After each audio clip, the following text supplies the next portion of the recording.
Hi, welcome to Sports Talk Weekly with Todd Howard. I'm Rick Roberts. We begin with the NBA All-Star Weekend in Phoenix, apparently being held at a Joba.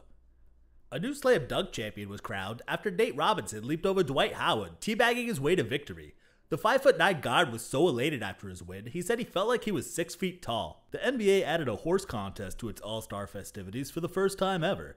That seems fitting given the fact that many of its players are already hung like one.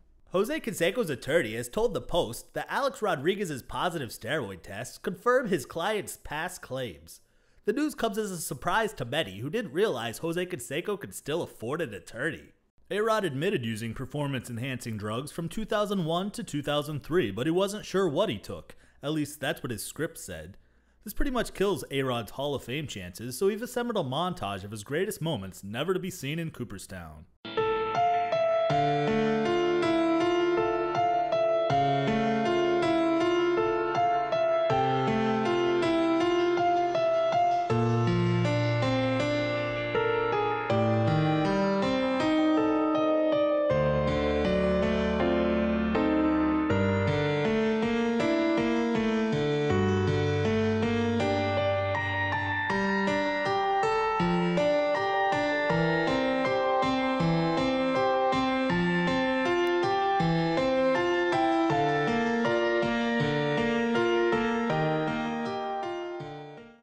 Kurt Warner recently showed off some nifty dance moves on the Ellen DeGeneres show.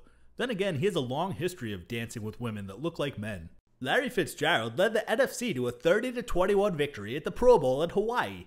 The annual event is the only game of the season where even the kickers are guaranteed to get laid. Tiger Woods and his wife are the proud parents of a brand new baby boy named Charlie. The 3-day-old already has a better swing than Phil Mickelson. An explosive new lawsuit has surfaced accusing 10-time Gold Glove winner Roberto Alomar of having AIDS. It's hardly surprising considering he always caught everything that came his way.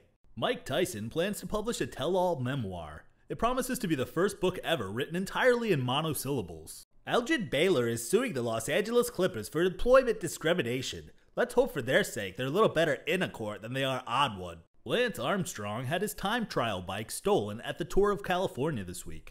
Apparently that's what happens when you don't pay your dealer. Shaun White has agreed to snowboard on a 9-story ramp in New York City. Apparently Michael Phelps isn't the only former Olympian looking for new highs. Phelps was forced by Mazda to apologize to China for his behavior via a videotaped message. He simply said, "I'm sorry," then stared at the camera and giggled uncontrollably for 5 minutes.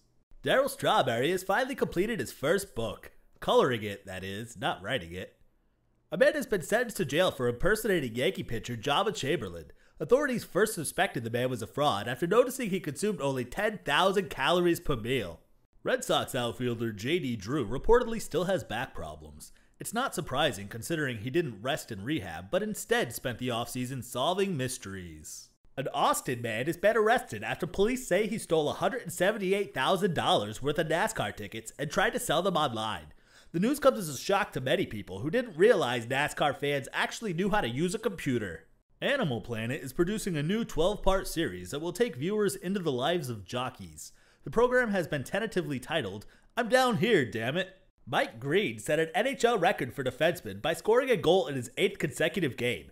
We'll have to take his word for it though, since no one was there to actually witness it. The Phoenix Coyotes are $45 million over budget this season and desperately trying to sell. To save some money, maybe they could cut out their dental plan. Nobody seems to use it.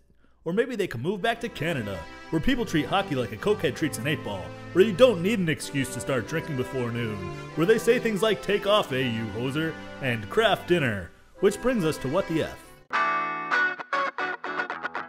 The NHL is considering banning fighting in light of the recent death of a minor league hockey player. What the F? Your sport is tanking because of bad business decisions like giving television rights to Versus instead of ESPN because they bid a little higher. I mean, do any of you people out there ever watch Versus? Seriously, they specialize in B sports like IndyCar and cycling. They have fantasy cycling for F's sake. How's your fantasy cycling team doing this year? What the F? I hate ESPN and the mouse as much as anyone, but come on NHL, you cut off the hand that made your sport so popular in the 90s, they hardly show your highlights anymore, and now you want to take away the few that they do show because someone's pussy might get hurt. This is almost as bad as Tinkerbell coming on during Ducks games to tap the players on the head with a magic wand. Is Gary Bettman a pseudonym for Brian Boitano? Because you're banging hockey's ass right into the ground. I'm gonna send you some Tampax and Midol and a big effing box of chocolate because you're trying to turn this into the WNHL, where they stop the game if someone falls down, everybody cries and hugs, and all the lesbians and no one else cares. Somebody's ready for spring training. That's gonna do it for tonight. With Todd Howard, I'm Rick Roberts. Good night, you bastards.